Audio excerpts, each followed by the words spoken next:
قالت أم حبيبة فما تركتهن منذ سمعتهن من رسول الله صلى الله عليه وسلم।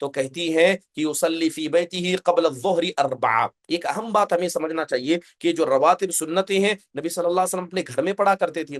کہ حضرت عائشہ سے جب پوچھا حضرت عبداللہ بن شقیق رحمہ اللہ نے، تو حضرت عائشہ نے کہا کہ اللہ کے نبی ظہر سے پہلے 4 رکعات پڑھتے تھے. پھر آپ اللہ کے نبی صلی اللہ علیہ وسلم مسجد میں نکلتے، لوگوں کو نماز پڑھتے، پھر گھر میں داخل ہونے کے بعد 2 رکعات پڑھتے. تو ظہر سے پہلے کی 4، ظہر کے بعد کی 2، یہ 6 رکعات ہو گئی. کان یصلی بالناس بالمغرب ثم يدخل فيصلي رکعتين. مغرب کے 2 بعد رکعات پڑھتے، پھر عشاء کے بعد 2 رکعات پڑھتے، اور گھر میں ہی فجر کے طلوع ہونے سے پہلے یعنی فجر کی نماز سے پہلے 2 رکعت پڑھا کرتے تھے. تو اللہ کے نبی صلی اللہ علیہ وسلم ان رواتب سنتوں کو اپنے گھر میں رہ کر پڑھا کرتے تھے، اور یہ 12 رکعات ہیں. جناب محمد الرسول اللہ صلی اللہ علیہ وسلم کی سنت بھی ہے، اور جو آدمی ان کی پابندی کرتا ہے، یہ نمازیں حقیقت میں اس آدمی کے لیے کیا ہے، جنت میں گھر کا ذریعہ بنتی ہے. چلیے اب ہر نماز کا الگ الگ ذکر کرتے ہیں. سب سے پہلے فجر کی سنت ہے. میں عمومی طور پر تمام نمازوں کا تذکرہ کروں گا، 5 وقتہ نمازوں کا. اب یہ تو تھا سنن رواتب. کیا اس سے پہلے بھی کچھ نمازیں پڑھی جا سکتی ہیں؟ فجر کی سنتیں، ظہر کی سنتیں، عصر کی سنتیں، مغرب کی سنتیں، عشاء کی سنتیں، جمعہ کی سنتیں. اور اسی طرح اگر کوئی آدمی ان رواتب کو چھوڑ دے، یعنی ان 12 رکعات میں سے کوئی 2 یا 4 رکعت چھوٹ جائے، تو کیا ان کی قضا بھی انسان کر سکتا ہے؟ انشاءاللہ تعالیٰ اس مسئلے پر بھی ابھی ہم آپ کے سامنے گفتگو کریں گے. بات اگر فجر کی 2 سنتوں کی بات کی جائے، جی ہاں، یہ فجر کی سنتیں، انہیں سنت مؤکدہ کہا جاتا ہے. رواتب سنتوں میں یہ مؤکد سنتیں. حضرت عائشہ رضی اللہ عنہا ان فجر سے پہلے پڑھی جانے والی 2 رکعات کے بارے میں کہتی ہیں کہ لم یکن النبی صلی اللہ علیہ وسلم على شیء من النوافل اشد تعاہدا منہ على رکعتي الفجر.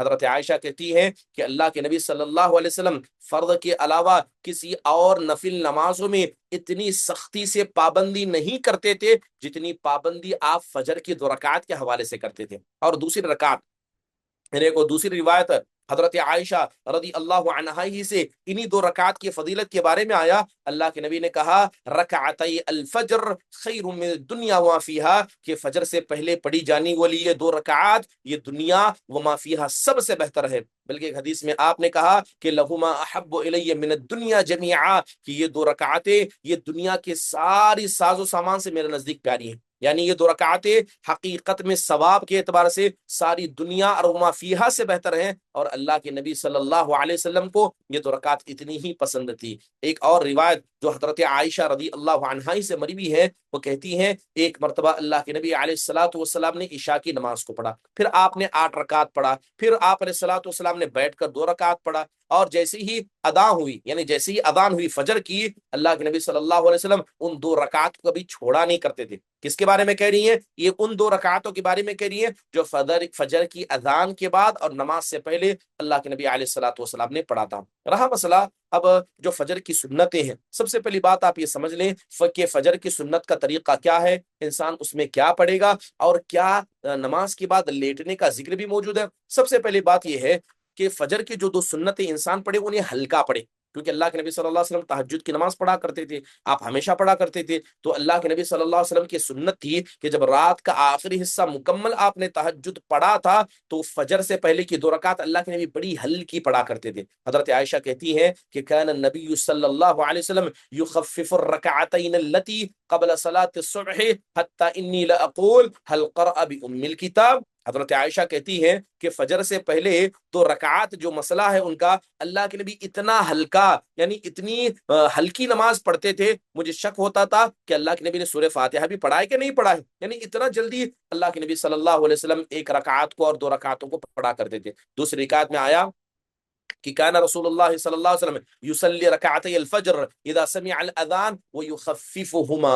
حضرت عائشہ کہتی ہیں کہ جیسے ہی اذان فجر آپ سنا کرتے، آپ 2 رکعت پڑھا کرتے اور انہیں بڑا ہلکا اور لبی نہیں بلکہ بڑا ہلکا پڑھا کرتے. صحیح مسلم کی روایت ہے. اب سوال یہ ہے کہ ان 2 نفل رکعات میں انسان کیا پڑھے گا؟ یہ نفل ہے، نفل میں نے جیسے کہا کہ فرض اور سنت کے علاوہ جو بھی نمازیں ان کو نفل نمازیں کہا جاتا ہے، مگر شریعت نے ان کو سنت مؤکدہ کا نام دیا. اب اس میں کیا پڑھا جائے گا؟ مستحب ہے. سنت یہ ہے کہ انسان اس میں قل یا ایھا الکافرون اور دوسری رکعت میں قل هو اللہ احد پڑھے. دوسری روایت کے اندر آتا ہے یا تو پہلے میں قولوا آمنا باللہ سورہ بقرہ کی آخری آیتیں پڑھے، اور اس کے علاوہ سورہ عمران کی آخری آیتیں قل یا اہل الکتاب تعالوا الی کلمۃ سواء بیننا، ان رکعتوں کو پڑھے، یا تو سورہ کافرون اور سورہ اخلاص پڑھے، یا تو قولوا آمنا باللہ سورہ بقرہ کی آخری آیتیں، اور قل یا اہل الکتاب سورہ آل عمران کی آخری آیتیں پڑھے۔ اس کے پاس اختیار ہے دونوں میں سے کوئی بھی پڑھے، کیونکہ حدیث رسول صلی اللہ علیہ وسلم سے یہ چیز ثابت ہے۔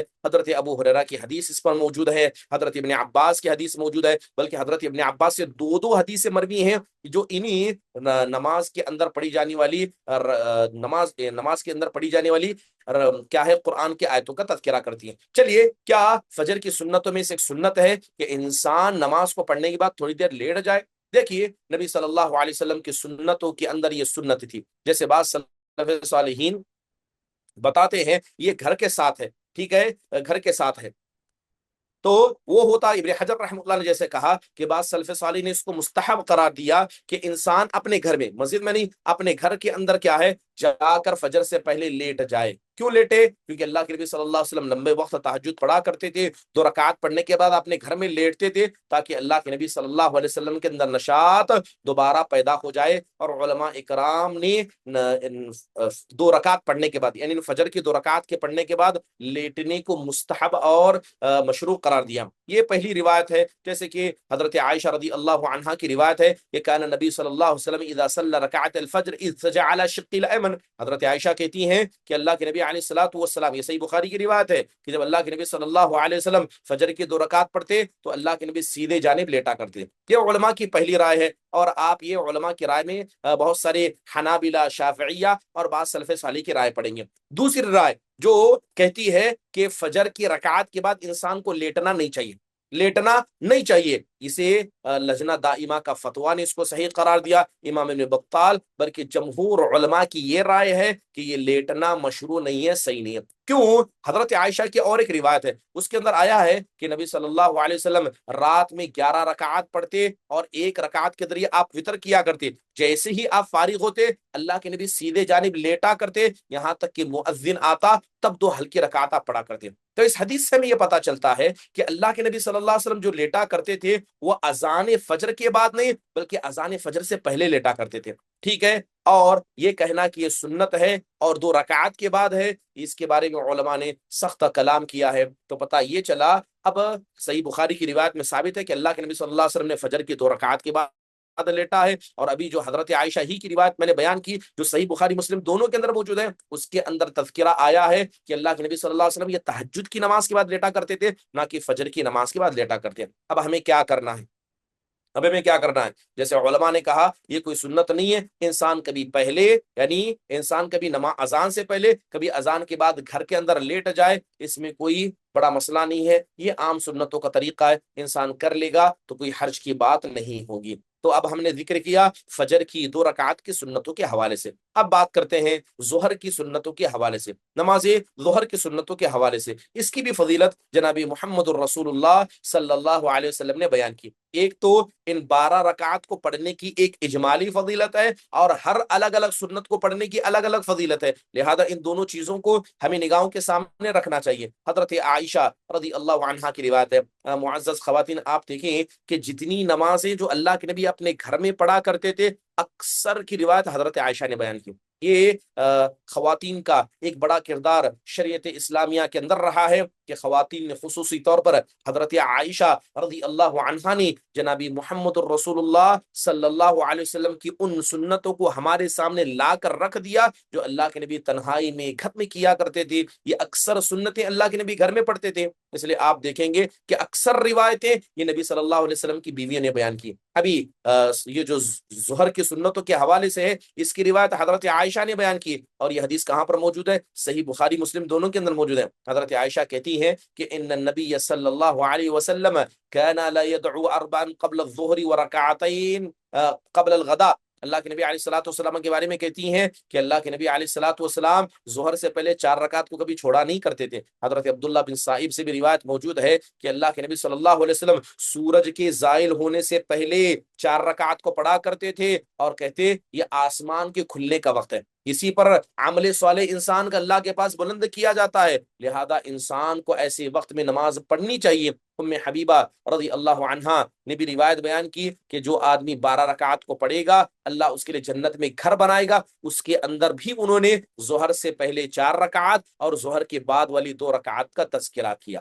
تو چلیے اس سے بھی اس کی فضیلت ہمارے سامنے ثابت ہو گئی۔ بات اگر عصر کی سنتوں کے بارے میں کی جائے، کیا عصر کے اندر بھی کوئی سنتیں ہیں؟ یاد رکھیے کہ عصر کی نماز کے لیے کوئی رواتب سنتیں ثابت نہیں ہے، ٹھیک ہے، کوئی رواتب سنت ثابت نہیں ہے، لیکن اگر کوئی آدمی عصر کی نماز سے پہلے مستحباً پڑھنا چاہتا ہے تو وہ پڑھ سکتا ہے۔ جیسے کہ حضرت عبداللہ بن مغفل رضی اللہ عنہ کی روایت ہے، وہ کہتے ہیں بین کل اذانین صلاۃ، بین کل اذانین صلاۃ، بین کل اذانین صلاۃ، پھر آپ نے تیسری مرتبہ میں کہا لمن شاء۔ اللہ کے نبی علیہ الصلوۃ والسلام نے کہا کہ ہر اذان اور اقامت کے درمیان نماز ہے، پھر آپ نے دوبارہ کہا ہر اذان اور اقامت کے درمیان نماز ہے، پھر تیسری مرتبہ آپ نے کہا ہر اذان اور اقامت کے درمیان نماز ہے، پھر آپ نے کہا لمن شاء، جو پڑھنا چاہتا ہے۔ وہ آپ علیہ الصلوۃ والسلام نے نہ اس کو سنت قرار دیا بلکہ اس کو مباح قرار دیا، مستحب ہے، انسان کر لے تو بہتر ہے۔ تو لہذا اگر کوئی آدمی پڑھنا چاہتا ہے تو عصر سے پہلے اذان اور اقامت کے درمیان 2 رکعات پڑھ سکتا ہے۔ لیکن اگر آپ دیکھیں کہ رواتب سنتوں میں عصر کی کوئی سنت ثابت نہیں، عصر کی کوئی سنت ثابت نہیں ہے۔ جو حدیث میں نے پڑھ کر سنائی کسی کے اندر بھی عصر کی نماز کا نہ پہلے نہ بعد کا ذکر موجود ہے، تو اتنی بات ہمیں سمجھنی چاہیے۔ چلیے اس کے بعد ہم ذکر کرتے ہیں مغرب کی نماز کے حوالے سے، انشاءاللہ تعالی آئندہ آنے والے درس میں مغرب کی سنتیں، اس کے علاوہ عشاء کی سنتیں، فجر کی سنتیں، اور مغرب ہے، عشاء ہے، جمعہ کی سنتیں، اور کیا ان سنتوں کی قضا ہمیں کرنی چاہیے، پھر اس کے بعد وقت کے اعتبار سے پڑھی جانے والی سنتیں، اور کچھ ایسی سنتیں ہیں جو وقت کے اعتبار سے نہیں پڑھی جاتی ہیں بلکہ وہ سبب کے ساتھ ہوتی ہیں، لہذا ان سنتوں کے بارے میں بھی تذکرہ کریں گے۔ اللہ تبارک و تعالیٰ سے دعا ہے اللہ تبارک و تعالیٰ ہمارے سوچنے بیٹھنے کو قبول فرمائے، جو فقہ کی باتیں ہم سیکھ رہے ہیں اللہ تعالیٰ ان باتوں پر ہم سب کو علم سیکھنے کے بعد اس پر عمل کرنے کی بھی توفیق نصیب فرمائے۔ اگر کسی کوئی سوال ہو تو مختصر انداز سے سبق کے حوالے سے پوچھ لیں۔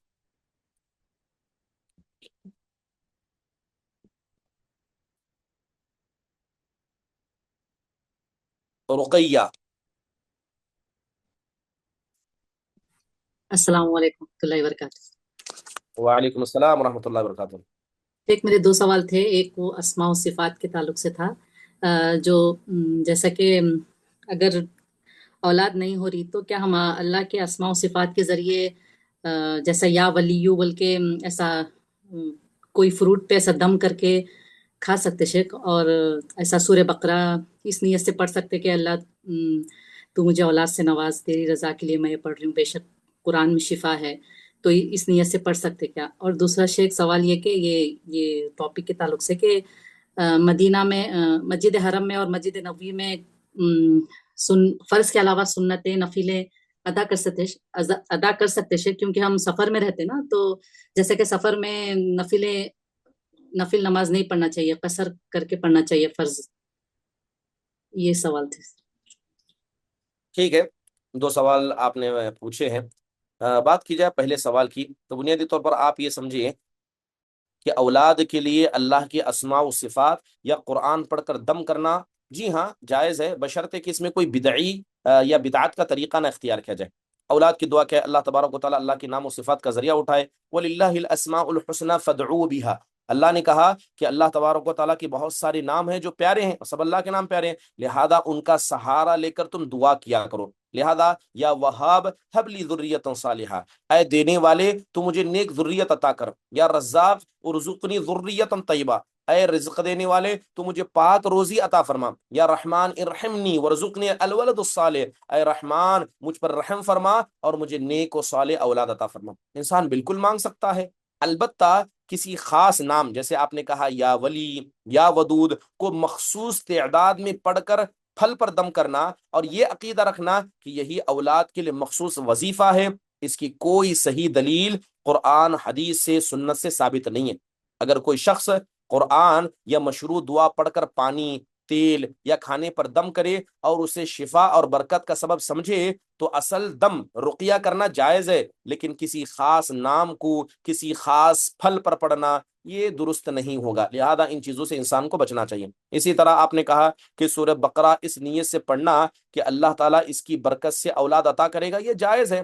قرآن سراسر برکت ہے اور انسانوں کے لیے شفا ہے، اور اللہ سے اسے یہ امید رکھنا کہ وہ قرآن کی برکت سے دعا کو قبول کرے گا، لیکن یہ عقیدہ نہ رکھا جائے کہ اولاد کے لیے خاص طور پر سورہ بقرہ پڑھنا سنت ہے یا کوئی اچھا وظیفہ ہے، کیونکہ اس کی کوئی دلیل ہمارے پاس موجود نہیں ہے۔ اولاد کے لیے قرآن میں حضرت زکریا علیہ الصلوۃ والسلام کی دعا بہترین ہے، ربی حب لی من لدنک ذریۃ طیبہ انک سمیع الدعاء، اے میرے پروردگار مجھے اپنے پاس سے پاکیزہ اولاد عطا کر، بے شک تو خوب دعاؤں کو سننے والا ہے۔ ربی لا تذرنی فردا وانت خیر الوارثین، اے میرے رب مجھے اکیلا نہ چھوڑ، تو سب سے بہترین وارث دینے والا ہے۔ تو انسان ان قرآن کی آیتوں کا سہارا لے کر اللہ سے دعا مانگ سکتا ہے، اس میں کوئی حرج کی بات نہیں۔ اب رہا مسئلہ کہ آپ نے ایک سوال پوچھا کہ سفر میں مسجد الحرام اور مسجد نبوی میں سنت نفل نماز پڑھنا کیسا ہے؟ جی ہاں، پڑھ سکتے ہیں۔ مسافر کے لیے 4 رکعت والی فرض نماز قصر کرنا سنت ہے، یعنی 2 رکعت پڑھے گا، لیکن سنت مطلقہ اور نوافل پڑھنا بھی جائز ہے۔ آپ وہاں جا کر تہجد بھی پڑھ سکتے ہیں، وتر بھی پڑھ سکتے ہیں، چاش کی نماز پڑھ سکتے ہیں، تحیت المسجد پڑھ سکتے ہیں، طواف کے بعد کی 2 رکعات پڑھ سکتے ہیں۔ البتہ نبی کے بارے میں کوئی صحیح حدیث ثابت نہیں ہے کہ سفر میں آپ نے ظہر، مغرب اور عشاء کی سنت مؤکدہ باقاعدہ کے ساتھ پڑھا ہو یا نہیں پڑھا ہو، جبکہ فجر کی 2 سنتیں اور وتر اللہ کے نبی صلی اللہ علیہ وسلم کبھی نہیں چھوڑتے تھے۔ تو لہذا پتہ یہ چلا کہ مسجد حرام اور مسجد نبوی میں فرض کے علاوہ نفل ادا کرنا جائز ہے، بلکہ ان دونوں مساجد میں عبادت کی فضیلت بھی زیادہ ہے۔ اگر آپ مسافر ہیں تو فرض نمازیں قصر کریں، لیکن نوافل پڑھنے میں کوئی حرج نہیں ہے، پڑھ سکتے ہیں۔ البتہ سفر میں ظہر، مغرب اور عشاء کی سنت مؤکدہ کا اہتمام نبی سے ثابت نہیں ہے، اس لیے کبھی پڑھیں کبھی چھوڑیں، یہ زیادہ بہتر ہے۔ عائشہ۔ السلام علیکم ورحمۃ اللہ وبرکاتہ۔ شیخ وعلیکم شیخ میرا السلام ورحمۃ سوال اللہ یہ وبرکاتہ۔ ہے کہ مطلب جہاں پہ ہم رہتے ہیں وہاں پہ آس پاس بہت سارے اہل بدعت لوگ بھی رہتے ہیں، تو ان لوگ شکرانے کی نماز پڑھتے ہیں، جیسے ان کی کوئی منت پوری ہو گئی، ان کا بچہ 10th پاس ہو گیا تو اس پہ وہ 2 رکعت شکرانے کی نماز پڑھتے ہیں۔ کیا پڑھ سکتے ہیں ایسا نفل نماز شکرانے کی؟ ان کو بتائے بھی تھے کہ مطلب شکرانے کا سجدہ ہوتا ہے، نماز نہیں ہوتی، بٹ پھر بھی نہیں مانے، تو پھر کیسا کنونس کرنا؟ ٹھیک ہے، آپ نے ان 2 رکعات کے بارے میں پوچھا جو اللہ تبارک و تعالیٰ کے شکر کے مسئلے میں بتایا جاتا ہے۔ سب سے پہلی بات یہ ہے کہ اللہ تعالیٰ کسی کو کوئی نعمت عطا کرے، اولاد عطا کرے، بیماری سے شفا مل جائے، امتحان میں کامیابی مل جائے، کسی مصیبت سے نجات مل جائے، تو اللہ کا شکر ادا کرنا مشروع ہے، انسان کو کرنا چاہیے۔ لیکن اس نعمت پر 2 رکعت شکرانے کی نماز ایک مستقل سنت ہے، اور عبادت کے طور پر کرنا صحیح دلیل سے ثابت نہیں ہے۔ نبی صلی اللہ علیہ وسلم نے کسی نعمت کے ملنے پر بطور معمول شکرانے کی 2 رکعت ثابت نہیں ہے۔ البتہ سجدہ شکر صحیح احادیث سے ثابت ہے۔ جب کوئی خوشخبری ملتی ہے یا کوئی بڑی نعمت حاصل ہوتی تو اللہ کے نبی صلی اللہ علیہ وسلم سجدہ کیا کرتے تھے، لہذا آپ انہیں سمجھائیں کہ شکر ادا کرنا سنت ہے، لیکن اس مسنون طریقے کو سجدے کے ذریعے کرنا چاہیے۔ اللہ کی حمد بیان کریں، دعا کریں، اس کا ذکر کریں۔ 2 رکعات کو ہر نعمت کے ساتھ لازم کرنا یا سنت سمجھنا یہ ثابت نہیں ہے۔ اگر کوئی عام نفل اس نیت سے انسان پڑھ رہا ہے کہ اللہ کی عبادت کرنی ہے، نہ اسے شکرانے کی مخصوص نماز سمجھتے ہوئے پڑھ رہا ہے، تو یہ الگ مسئلہ ہے، لیکن شکرانے کی کوئی 2 رکعات سنت سے ثابت نہیں ہے۔ اگر وہ نہ مانے تو جھگڑا نہ کریں، انہیں قرآن و سنت کی دلیل پیش کریں، اچھے اخلاق سے پیش کریں۔ اس لیے اللہ نے کہا ادعو الی سبیل ربک بالحکمت والموعظۃ الحسنہ، کہ آپ اپنے رب کے راستے کی طرف لوگوں کو حکمت سے، اچھی نصیحت سے بتائیں۔ اور بہت سارے لوگ ہیں نماز پڑھنے میں کیا حرج ہے، نماز پڑھ لیں گے تو کیا غلط ہے کہتے ہیں، تو انہیں یہی بتانا چاہیے کہ اللہ تبارک و تعالیٰ نے 1400 سال پہلے دین کو مکمل کر دیا۔ جو نیکی اچھی ہو سکتی تھی اللہ کے نبی نے بتا دیا، کر کے جتا دیا، اور اللہ کے نبی نے جسے نیکی نہیں سمجھا جبکہ آپ اسے کر سکتے تھے تو اسے چھوڑنا ہی نبی صلی اللہ علیہ وسلم کی اتباع ہے۔ آپ ان سے یہ کہہ سکتے ہیں کہ دین پر عمل ہم اپنے جذبات سے، اپنے احساسات سے نہیں کرتے ہیں، بلکہ سنت پر عمل کر کے کرتے ہیں۔ لہذا اگر کوئی آدمی یہ کہے کہ پڑھنے میں کیا غلط ہے، تو ویسے تو کوئی نیک کام آپ اپنے جذبے سے کریں گے، پھر نبی صلی اللہ علیہ وسلم کی اتباع کہاں گئی؟ جبکہ اللہ تعالیٰ نے ہمیں صاف طور پر کہا ہے کہ وَمَا آتَاكُمُ الرَّسُولُ فَخُذُوهُ، کہ رسول جو دیں اسے لے لو۔ لہذا جیسا آپ نے کیا، آپ سے افضل اور بہتر طریقہ کائنات میں کسی کا نہیں ہو سکتا، لیکن اگر آدمی سے نہیں مانتا ہے تو اس کے لیے ہم ہدایت کی دعا کریں گے۔ فاطمہ۔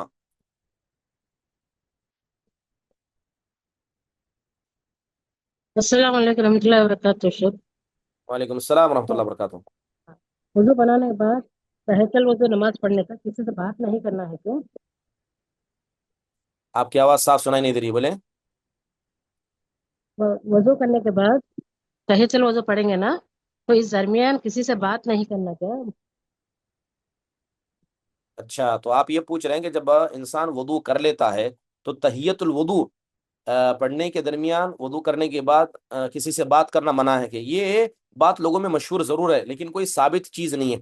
اگر وضو کرنے کے بعد کسی ضرورت سے انسان بات کر لے تو جائز ہے، سلام کا جواب دے دے، کسی سے گفتگو ہو جائے تو وضو بھی برقرار رہتا ہے۔ کیا وضو کسی سے بات کرنے سے وضو ٹوٹ جاتا ہے؟ نہیں، تہجد کی نماز بھی صحیح ہے جب تک وضو ٹوٹنے والی کوئی چیز انسان نہ پیش کرے۔ البتہ بہتر یہ ہے کہ آدمی تہجد کے لیے خشوع و خضوع کے ساتھ تیاری کرے، غیر ضروری باتیں نہ کرے۔ اللہ کے گھر میں آ رہا ہے تو غیر ضروری باتیں نہ کریں، تو یہ زیادہ بہتر ہے۔ لیکن یہ کہنا کہ وضو کے بعد انسان کو گفتگو نہیں کرنی چاہیے، قرآن و حدیث میں اس کی کوئی دلیل نہیں ملتی، بس لوگوں میں یہ چیز مشہور ہے۔ آخری سوال عائشہ صدیقہ۔ السلام علیکم شیخ۔ وعلیکم السلام ورحمۃ شیخ اللہ وبرکاتہ۔ شیخ ظہر کے 4 رکعت فرض، اگر فرض کا ٹائم ہو رہا ہو تو فرض پڑھ کر اس کے بعد 4 رکعت سنت پڑھ سکتے ہیں شیخ؟ یعنی ظہر آپ اگر سوال لیٹ پڑھ کر رہے ہیں کہ ظہر سے پہلے جو 4 رکعات پڑھنی ہے، اگر وہ ہمیں نماز سے پہلے پڑھنے نہ ملے تو کیا نماز کے بعد ان کو ادا کیا جا سکتا ہے؟